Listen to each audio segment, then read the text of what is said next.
to Luna Rossa Prada Pirelli. Today, that's 4-0 over INEOS Team UK. Lovely to be back with you for our chat and wrap show.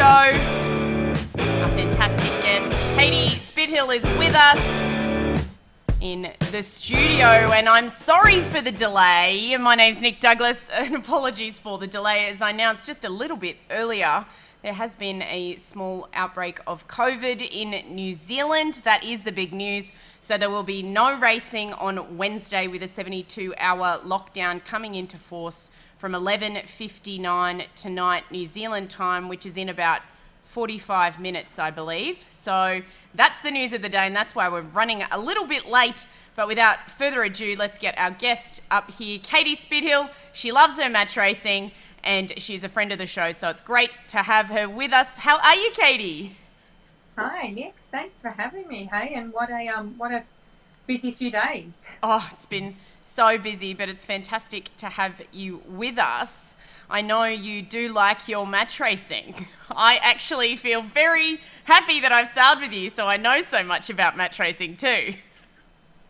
Yeah, I must say the last 2 days I've actually been watching with another one of our fellow crew, Stacey Jackson, and I've just found it so tactical the last 2 days, where before that there was always a boat race, but there was never really a strong pre-start or a match race throughout the whole race. Yeah, indeed. I think I commented today and said, have a good pre-start, get to the first shift first, stay in between you and the next boat and the mark. Done. And someone said, that sounds like match racing. Yeah, and that was today. It was really all down to that. So we have some racing footage for everybody, which we can go through. Should we just get straight into the racing footage and go from there? Definitely. Yeah, alrighty, let's do that. So we will get straight into it for you guys, and a big thanks to the America's Cup for giving us this footage, and we are a non-rights broadcaster, so we're very lucky to have access to this beautiful footage here of New Zealand as that nor'easter started to fill in. I do like talking about nor'easters, big dock-off shows. The crowds in New Zealand have been extreme, even though it's two European and inverted commas teams. Here's the pre-start. Board out. Okay, going board. INEOS tried to push, went below pin lay when they went for the hook, and that was the pre-start. Luna Rossa leading back to the right, and they didn't split from there. One, your wheel. Turning. Only six seconds. I've got a Kiwi accent. It's on a string. But the win went to Luna Rossa Prada We can Pirelli. see how the English are not easy to beat. Even with a bad start that they had, they were very close, and they wouldn't give up. So it's impressive how they're holding, and we have to keep thinking about the next race. Yeah, we made a mess at the start. We just got a bit greedy going for the hook. Thought it was on for a split second, and you know, for these match race starts, it go from 0 to 0 pretty quick. Free roll. So that was the first race. As Ben said, then you can go from 0 to 0 pretty quick. Now, Katie, do you want to talk us through that pre-start and what we saw unfold there? Effectively, I had you in my mind, pin lay. Yeah, I mean, you could literally, and I felt like we were doing that in our living room, you could live that pre-start and talk through exactly where we're up to. You know, are we leading or are we pushing? And at what stage are we pushing hard? Or if we're choosing to lead, what time are we burning before that line? And as we saw with Team UK, they went for the hook. It's hard for us off sitting here watching a screen to know the timing. And I remember literally turning to Stacey, and you know, she's often our time on distance guru. And I remember turning to her and saying, how long do you think? Like, it's really hard to comprehend the speeds that these guys get up to so quickly. So at the time when I saw Sir Ben go for the hook, I thought, oh, this could be this could be a bit on. And yeah, we see it changes fast. And Yeah. obviously, it would have been that very important pin lane. Exactly. I think Giles... Possibly a little shift with it.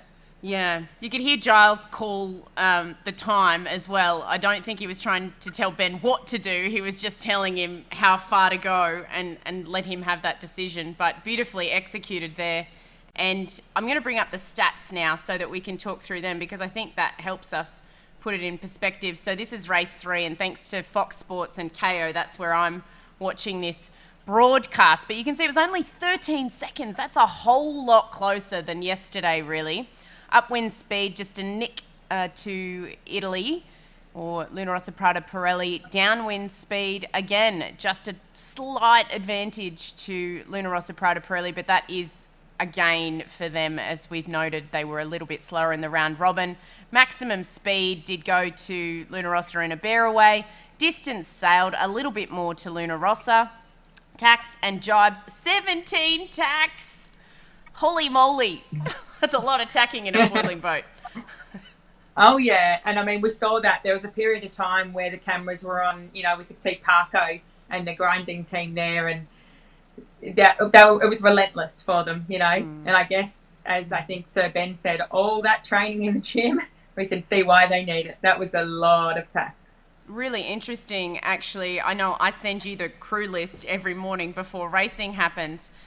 Luna Rossa Prada Pirelli then stuck with the same team going into the next race.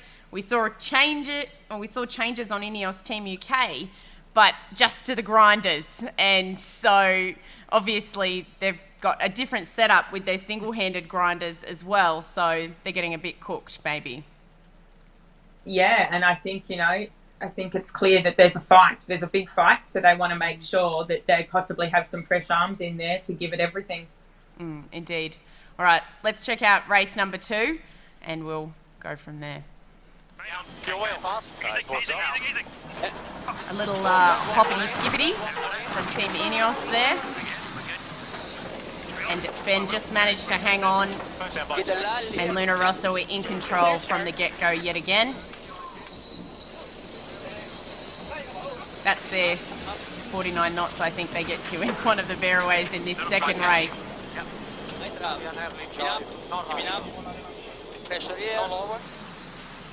And in this race specifically, we saw quite a shift to the right-hand side and covering on the longer tack, which was just textbook.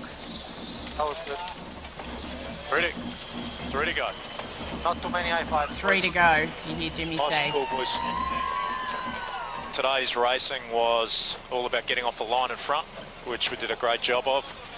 The boys and the handles did a outstanding job, just tack for tack, and we were just gaining every time. So very, very, very happy with the lads on the handles today. Oh, yeah, tough day. We're not happy with it. We can sail a hell of a lot better than that, and we need to. And we just gave 2 races to those guys, bad, off the start line. And to their credit, they sailed really well and didn't give us really a chance to get back into it. But at this level, you can't afford to make any mistakes, and we made too many. So we've got to go away and regroup and really get our act together for Wednesday and come out swinging. Bit of celebration for Luna Rossa Prada Pirelli, but there's still 3 races to go, as we heard Jimmy Spithill say as they cross the line. I had you in my brain again too. We didn't win that race, we lost it, or they lost it, but you can't discredit how beautifully Luna Rossa are sailing as well. I think we're starting to see that dual helm come into its own today. It looked quite cumbersome watching Ben and Giles swapping over for the first time. Yeah, definitely. And I think with the whole celebration, it's a long way from over. And it's interesting because I see a lot of the same styles in James that I do in myself, that it was right, that's 4, 3 left, keep going. And yes, they effectively did win the start, but they won the start due to the other boat coming off the foils. And then they sailed beautifully. So no negative criticism to them, but they've got to fight, and they've got to keep fighting and just keep focused and keep moving forward, don't they? One more race. It's always one more race. That's how we right. go. Just look at the next one and look at the next one. Yeah, incredibly important. And It's interesting now, there's a lot of feedback online. Now that there's no racing on Wednesday, there's 3 days to prepare. There's now some communication saying that with a stage 3 lockdown, a lot of the design teams or software teams will work from home. The boat builders will be in the shed. The sailors will be allowed to go sailing if it is socially distanced. So there's still a little bit of time for changes to happen and training to happen. Yeah, I mean, it's interesting. I don't know how the likes of Ben and Giles can socially distance, you know, especially with the handover of helm, etc.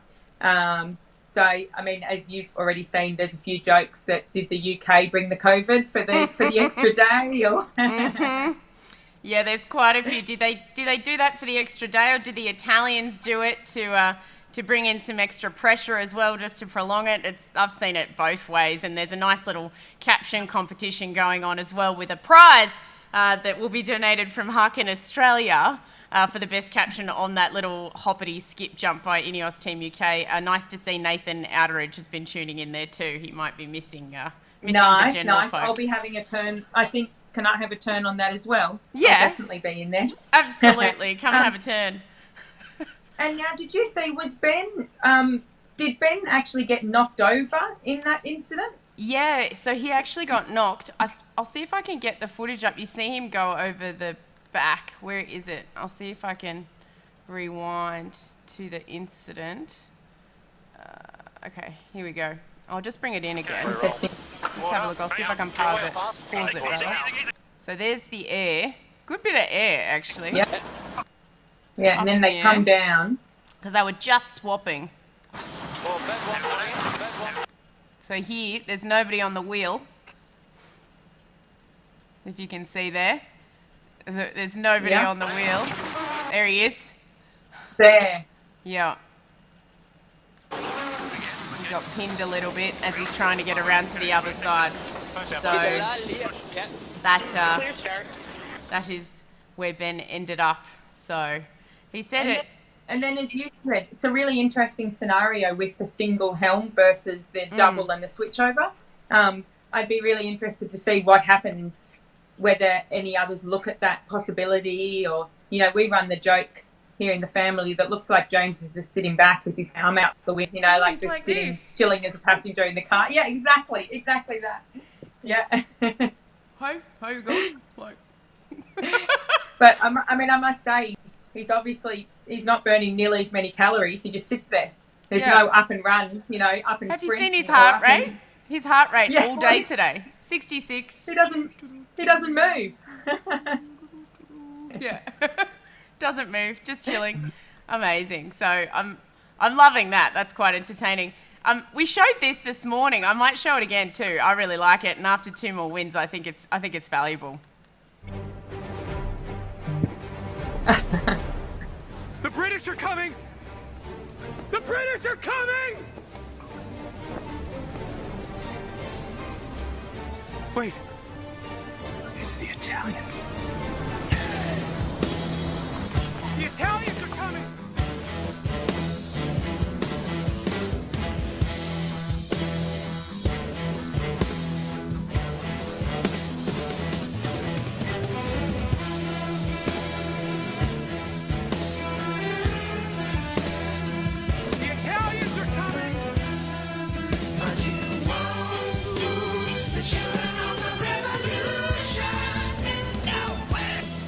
This is going to be so much better than the tea party. Now, as I did this morning, I will then firmly have a drink of my cup of tea, which is in my red cup. Tea's good. I'm happy with the tea. But I love that little clip. I think it's fantastic. We should go over the stats for race 2 there, then, Katie, as well, because look at these speeds. Maximum speed, 44.35 knots apiece. Downwind speed, 39.39 to 39.05, basically nothing. Upwind speed, again, a nick to Luna Rossa. They really do seem to make their distance up when they are going upwind. But I think the distance sailed is the most important measure there. You can see that Luna Rossa, for the first time in the matchup in this final series, actually sailed a shorter distance in race 4. They've been sailing longer distances to get that extra jibe in, and the 50-50 especially at the bottom that they did today with that extra jibe and then the slingshot. Their boat handling's looking very smooth, and we have a lot of people commenting and asking what you think is better, Katie, whether you would prefer the dual helm setup or to have a dedicated tactician if you actually had the choice. What do you think? That's a really interesting question, and funny enough, I was wing foiling today, and I can foil on starboard. I cannot go on port. I just cannot foil. So I'd be quite happy personally to have someone to help me. But from a serious note, when I first heard of the dual helm, I personally thought there's going to be a lot of inconsistencies between the tacks. We're going to see, two different styles. It might be a different trim setup to it might be. So I must admit that I thought that'll be interesting. And now, look, it's proving me wrong. I can see clearly now that there is a lot more focus and a lot more calm and consistency. And it's allowing the leeward helm to actually be able to get their head out, get the picture, etc., whilst having fresh eyes around the boat, and the boat is sailing strong and fast. We're not seeing any disruptions. We're not seeing that spike in heart rate. We're not seeing that get out of your seat, run to the other side. That in itself is risk. And I feel like the second trimmer through the tacks on the likes of the UK, they're getting such short stints at it that I think that's really hard as well, to pick up the helm for such a short period and then to be handing it over again. So, I mean, we're seeing it right now in the proof that I feel like the tacks are smoother. The helms are actually calmer people because of it, and they're more focused, and they've got the opportunity to snapshot up the course while the boat is still sailing fast and get the bigger picture. Indeed. And then if you're flying and or helming, we've heard a lot of talk in the background that these two are actually pushing each other, Kiko and Jimmy, to, this is how I fly, it works like this. This is how I'm helming, it works like this. So they're actually training partners on the same boat, so to speak. Exactly. And ideas, things that they can see. So I think they've got the strength in doing that. Which is really cool. And I mean... And, you go. Sorry, I'll go. And interestingly today, though, as we just saw in both of the facts and figures, there's not that much of a differential, in the speeds and the tacks, in all of those things. So really today, both races, as we saw, were won off the line. But I think tactically it's giving them every opportunity to be able to do the right thing and know where they're placed, etc.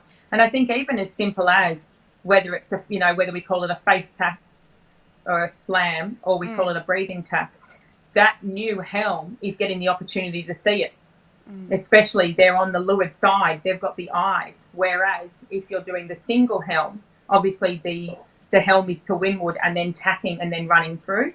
Whereas in this situation, especially with the boat behind, when you're doing that loose cover, tight cover, etc., the leeward helm at the time, which are obviously not driving the boat, have got the eyes on them and know exactly where they want to be and how to turn through it. So I think it's got some benefit. And we were having a bit of a poll in this house as to whether there'd be any changes on any, other teams. Yeah, indeed. And I'm with you. I was wondering how it would work. I was thinking, personally, I thought, especially if it was more consistent, we would see Luna Rossa doing well. And I sort of called yesterday and said, if we're on course A, it'll be more consistent. They'll have a shot because boat handling will be of the utmost importance. And then today on the shiftier racetrack, they proved me wrong, and it was still beautiful to watch them with their boat handling. So I have to say that I've been converted as well, and it just looked like hard work for Ben having to run around the back when they're doing 40 knots of boat speed. I mean, that's intense, and the force must be massive. Oh, definitely. And the ability to then quickly, get back into position and settle and get the boat going. So, I mean, good on, a lot of effort. Just imagine the training, the shore-based training that you'd have to be trying to do to do that. Yeah, indeed. So I have an interview with Ben from after racing today. The press conference was good, but it sort of turned into more of questions about COVID and who would be more benefited by having an additional day off. And both the teams effectively said, we're both we're both lucky to have an additional day off. We all want the additional day off, so there's no benefit either way. So I thought these interviews, they focus more on the racing. So let's have a little bit of a listen to what I think we'll go with what Ben had to say to start with. Here we go. Well, we had 2 losses. We're not happy about that. On the back of yesterday, we really wanted to come out and get some wins on the board. We weren't able to do that. The boat was going pretty well. The guys did a good job getting around the course, but unfortunately our starts weren't good enough today. You know, we were behind off both starts, and against a top team like this, you can't afford that. In commentary, you know, we said that you'd been outsailed by Luna Rossa. 2 costly errors costing you really hard. How fair do you think that is? Yeah, I think that's pretty fair. You know, we made the mistakes. First start, we're a little bit too punchy going for the hook, and second start we lost control of the boat.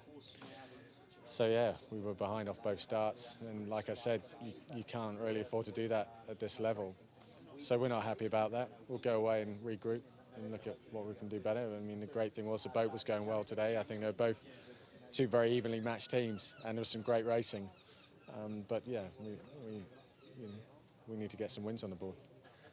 Yeah, it was pretty full on. Yeah, I need to look at exactly what caused that. But yeah, we had a big bow up moment, big heel, and we lost control of the boat. So it's not much fun. But the thing that frustrated us most was we lost the start because of it. And you know, we just regrouped, got back into the race, kept it close. But you know, to their credit, you know, Luna Rossa sailed really well today. Didn't put a foot wrong. Didn't give us any chances to get past. So we've got to push hard to get up and force them into some mistakes. Yeah, they're absolutely within our reach. I mean, I think the boats are very even, and 2 really good sailing teams, and it's just very subtle differences which have made a difference. Certainly in the last 3 races, there's not much in it. So the good thing is we know that we can be competitive, and we just got to put it together. Just got to put it together and go out and win a race, maybe on Thursday, depending on when this lockdown actually ends. I'm sure that, well, I'm hopeful that it finishes on Wednesday for everybody in New Zealand. We've been in and out of lockdown this year. There's a lot of people on Facebook that have been saying, 3 cases? Why would you lock down for 3 cases with the US and UK audiences? You were locked down over Christmas, I think, because of 13 cases from memory. Yes, yeah, we locked down in late December through till the new year, and I guess we do what we have to do, don't we?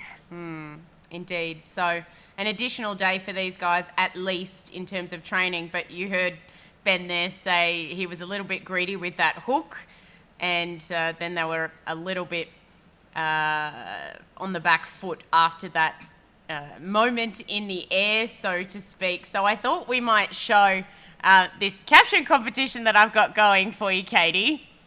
So here's the photo. And we have a few comments. By a few, we have nearly 100 now entries into the competition. So International Rescue, I think we may need Thunderbird 4. Are the Americans done with her yet? And it continues. We've got quite a few comments in here. This one's from my father. Hey, Jimmy, check out my dick. In a Kiwi accent. I think that's terrible, Rob Douglas. There's lots about the jump start, 3, 2, 1. I said we needed height, not that kind of height, etc., etc. So a little bit of fun going on our Facebook, Twitter and Instagram with a little bit of a caption competition. So if anybody wants to join in, feel free to head over there. There is a Harkin Australia bag up for grabs, which is quite fun. But yeah, do you have any ideas on how that happened up into the air, given your foiling pursuits? No, I mean, I guess we've got some kind of cavitation in there, so that's caused it. But the interesting part is we were discussing what Luna Rossa Prada Pirelli should be doing in that situation, because it's almost like, okay, we're tad early, let's slow down to keep the opportunity to be on the line at full pace, but then let's not get off our foils. They're off, So it was really interesting to watch to see. And I'm actually surprised how well, UK came back out of that. They're actually a lot closer than I thought to then obtain a split pack start. Yeah, indeed. I mean, I could even take it back again. If we look at that moment, it was incredibly close. Only sort of, here's the spin out. There's Ben under the boom, and here they go. So time to start.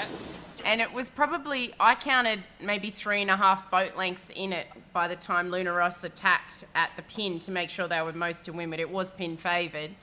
But yeah, it was close. They managed to keep it rolling. So I guess it happened early enough. Yes, exactly. Had it been later in the piece, it would have been a little slower in the speed build. But yeah, they came back fast out of it. But obviously, as we saw, the boat that crossed the start line first, well, isn't that our general rule before racing? We go first across the line, first run each mark, first finish. Yeah, exactly. Keep it simple. Keep it simple, exactly. Have a good start, get to the first shift first, stay in between your competitor and the next mark, and off we go. And that seems to work quite well. So we might listen to Kiko now. He had a good day. You heard him a little bit in the recap there, good job, which is about as excited as he got. He's a very happy person, Kiko, so I found it very interesting since the semi-final when we've seen Luna Rossa start to make gains, but we weren't sure how much of a gain they'd made because New York Yacht Club were having such issues. Since then, he's been really serious, so it's been quite interesting to watch how focused he's been making himself be with this opportunity. So here's Kiko. I think it's a great day, 2 more points, but again, we have to forget a little bit about the scoreboard and think about the next race. Next race is not on Wednesday, we just learned that, and we just have to stay focused on improving the boat and do whatever we can to keep the momentum up. I think it was a big surprise for me as well. I was surprised with how close we could keep that match, and I was surprised on how well Ben and the English team did on not giving us any opportunity to stretch, really. The first race was amazing, was fantastic. The second race was a little different because we had a little bit of a shift right, and the course was, but was still pretty intense, that one. So yeah, very exciting, very exciting. I think for me, personally, the time in the water is the most important one. And everything else is also as important, but if I have to choose one, is time in the water. So that was a question there asking Kiko if he would rather have the boat in the shed getting developed or if he'd rather be on the water. And I think we saw that in the past 3 weeks, Luna Rossa actually spent quite a bit of time on the water compared to INEOS Team UK, doing a little bit of training, but more like, 70% in the shed. So perhaps that is playing out on the water now in these races when the boats are a bit closer. Yeah, definitely. It'll be interesting to see what this lockdown brings. I think, my assumption at this stage is that they will allow the sailors to be out on the water and continue to train. So I think that's what we're going to get. I have the official COVID statement here, so I can show everybody if you would like it. It says, as a result of the government announcement of a level 3 lockdown in Auckland, initially for 72 hours, so it could be for longer, the next scheduled race day on Wednesday has been postponed and the event village will not be open to the public during this time. America's Cup Event Limited will be working with the authorities and relevant agencies over the next few days to work through the ongoing ramifications, and that's all we've seen. I do have a little bit more on my website in the story, which is when Auckland was in level 3 lockdown last year, the teams were allowed to train as long as they followed health and safety guidelines. In August, Team New Zealand said its talks with Government Department MBIE in April outlined that it was a commercial business and that its on-water operations were a vital activity of the business, which is where they're able to actually go sailing, because if they don't, then the vital activity of them actually training can't be fulfilled. So Oh, it's essential work, effectively, that they're arguing. The America's Cup are essential workers. and I guess this recent, this lockdown also for us Aussies, well, and for everyone in the world, this recent lockdown, I think, says that there's no chance we'll be able to sneak over there to have a look. I think we're settled in on our screens like the rest of the world that are watching. No, I did have my fingers crossed with us having 0 cases that maybe we'd get there. And another shout out to everybody in Melbourne who's locked down at the moment. There are a number of nationals in sailing that were meant to happen this weekend, and everybody was already there on Friday. They've driven there with their boats, so they can't just fly home. So they're going to complete the lockdown in Melbourne in a campsite or in whatever accommodation they're in. So sending my best to all of those people who are a little bit stranded too. But it's been one of those years, I think, and New Zealand's done incredibly well to get this event happening in the first place. We've all experienced it in some form or other. Definitely, and we can only control what we can control, as we all know. So we have to grin and bear it. And hey, let's hope that we might get to see some racing on Thursday. That would be ideal. Now, on what's in our control, here's Giles Scott, shortest interview stream ever, because he's obviously ready to go and look at the data and have a bit of a look at what they did wrong. I think he doesn't like losing, like most of us, really. So here's Giles. Because it's boat racing. It's been tricky racing. There's been 2 boats racing against one another that are very evenly matched, and I think the key, especially today, was getting the boat in front off the start line, and then we were so evenly matched that reasonably easy for the boat ahead to defend, and we were trying to pull out all the stops to break clear and make something of it, but just wasn't to be. Very similar to what we've been focusing on all the way through. These races have been, especially, 3 of the 4 races have been lost on fractions and very small errors. And the good thing about that is that they are small errors. They can be ironed out. So really that's what we'll do over the next few days. We'll go away, we'll review, we'll come up with a plan, and we'll come out Wednesday swinging. Or Thursday. I don't think he got the memo about that. But he obviously just wants to go racing, but working on the basics. He knows what their errors are too, because it's harder if you don't know what you've done wrong and you're losing, so to speak. Yeah, and it's interesting. He said 3 of the 4 races were lost from errors. I don't think he counts. So I'm not sure what. Yeah, so I don't think he counts the first race as an error because they're not sure that race should have happened when it happened. I see. Yeah. I see. Being off the foils. So I think that's what he's inferring to. Yeah, so we'll let that one be. It's done now. So, but I think that's what he's saying. I think in the wind cycle that they record, they have to have an average over that wind cycle of 6.2. Then they announced it was live, and I think there was a little bit of discussion that if they'd waited just 5 minutes, it would have been a foiling race for the entire time. But it was above the wind limit, so off it went. And that was race 1. Yeah. Indeed. Exactly. If the race is happening, you turn up. That's it, isn't it? Exactly. I think we've raced in races. Well, I've definitely seen you race when we were at that match racing nationals in Perth in the J24s when it was completely glassed out. That was a bit of a joke. I've seen some races in less. Yeah. Yeah. Yeah, and it's an attempt at patience, isn't it? Indeed. All right, we have one more interview. Not sure if it's the best till last, but he's very happy with himself. I always thought we could win races. I mean, I think the 2 boats are actually very similar. 2 good sailing teams, and the team that makes a few mistakes has a chance of winning the races. And so far, I think we've done a better job there. But we've also made mistakes ourselves, so we need to really sharpen up and keep improving. Well, we'd put a lot of work in. I thought the semi-final series, I knew it was going to be good for us, and I knew that we needed it. And we've, I think developed a pretty good culture now.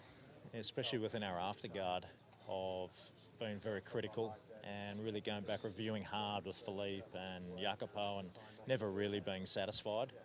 You know, we can always do a little bit more and get better. And now I think that's really going through the team now. And, you know, from the shore team to grinders, whoever it is. So it's, yeah, everyone's just hungry for more. Well, the mindset is we have to minimise mistakes. We're still making them out there, and some fundamental ones. And we need to be faster. You know, we need to be faster. We've got some time up our sleeves now. Both teams do. We need to capitalise on that and spend it wisely. Capitalise on that and spend it wisely. I mean, some very just upfront comments there, which I'm sure you can associate with. But the mistakes that he's talking about, I think yesterday maybe they triggered a little bit late off the start line. Today they did not split, which they may have done on occasion yesterday. But they're going from strength to strength. But what we have to remember, Katie, is that this is the Challenger Series and there's still a defender waiting in the wing. And I think that's what he's talking about, is that they need to be faster. And it's not just in this stage of the competition. He's actually looking to the next stage of the competition effectively. Yeah, definitely. And I think, look, as we saw with both he and Kiko, you're just looking at the next race. What can we do better? Where were our areas? How can we sail faster? And I think you're always improving, aren't you? Yeah, indeed. And that's all we can do. We always want to do better. Even if you have a perfect race, there's always something that you know you could have done better. And that's where brilliant athletes are brilliant, as opposed to someone who does it as a hobby. So it's interesting watching how fast they're improving. Definitely. And look, they've got 3 days now. 3 days is another whole opportunity. So it'll be really interesting to see, hopefully, that we get to see them race on Thursday. Hopefully everything plays out well and we get to see the changes. Indeed. Now, I've just had a little update from Richard Gladwell, who's the editor for Sail World in New Zealand, and he said last time businesses were allowed to open, provided they did as much as they could from home. This one is actually a complete lockdown, so it's a bit stricter, stage 3, except for essential businesses, which is police, fire, hospitals, etc. The weather will be too windy for sailing Monday, Tuesday, and probably Wednesday, so no big deal at this stage, but it remains to be seen if the teams are allowed to work in their bases.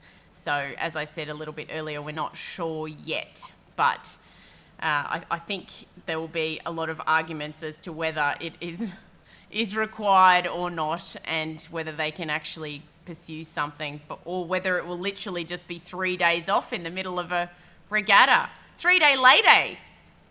Yeah, gosh, that'll be a bit different, won't it?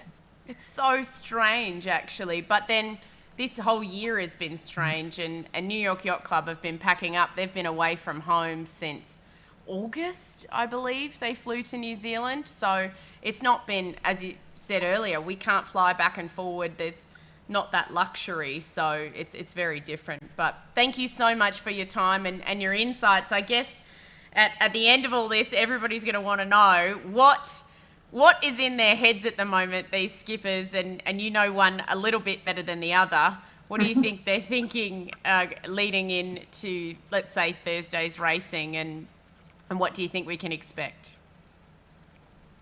You know, it's interesting because I see so many similarities in James and I, and we don't spend a lot of time together at all, but just watching I can see it, and I think the same approach will be my approach. Just next race, keep learning, keep getting better. Where were our mistakes? Let's work on those first, and then where are our opportunities, and let's work on them. So look at it as a blessing that there's now an additional day to keep working. Indeed. It's the biggest thing, isn't it? It is. And Philippe, you know, Philippe is the expert. He is the master at all of that, and obviously such a strong team who spent a lot of time in lockdown in Italy. You know, their lockdown was very, very severe compared to but not excluding any other countries, etc. But I know that they had a really hard lockdown there, so it's back to that, and back to the videos, back to the anything that they can do to train. which is why Cagliari, the initial World Series event, was called off, because that was the start of all this basically in March, April last year. But as you just mentioned, Presti, then I was actually talking to some people this morning and talking about the main differences between Ben Ainsley and Jimmy in pre-starts. And I know that they're working quite heavily with Giles and Kiko respectively as well. But your camp and the Spithill way of thinking is very playbook, very practiced, very work ethic, and that way inclined, whereas we know Ben is incredibly talented and is working often by the seat of his pants, and maybe that is a bit of a difference that we're seeing now as well in those two camps. Yeah, I agree with that statement. I would have put it the same way. So, but how do you train over the next 3 days by the seat of your pants if you can't, I guess? Indeed. So that's possibly a positive to the Italians. Mm. And we've heard... But then obviously... Ben say... positive to the UK could be time. You know, sometimes time is a great break. Or breaking momentum. Sorry, over to you. Or breaking momentum as well, because we've seen Luna Rossa now on a roll, and maybe the only way to break that momentum is this way, which is where all the COVID, INEOS brought it in, rumours have come from. But I think it's interesting actually, because the simulator and the playbook, Luna Rossa have said that they work really well for them, but they've spent a lot of time on the water in the last 3 weeks, whereas Ben has said that the simulator is not like the real thing, but he hasn't been able to spend that time on the water in the last 3 weeks. So I think that it might be a little bit of a struggle for them if they aren't able to get on the water in the next 3 days. I think there's a few things that they'd want to be working on if I was to comment on that. I'm not sure what your opinion is on that, and you don't have to comment, but that's where I'm at and where I think I would be. I think both teams, have to look at what they think is best for them, and regardless, it has to be a positive mindset that this is a good thing for the team, and find the positives in that and the opportunities, and use the 3 days. Oh, 3 days! 3 days means a lot. I'm very excited to have an extra day to get myself organised. The backlog is extreme. But again, thank you so much, Katie, for your insights and your expertise. Are your kids enjoying the racing, most importantly?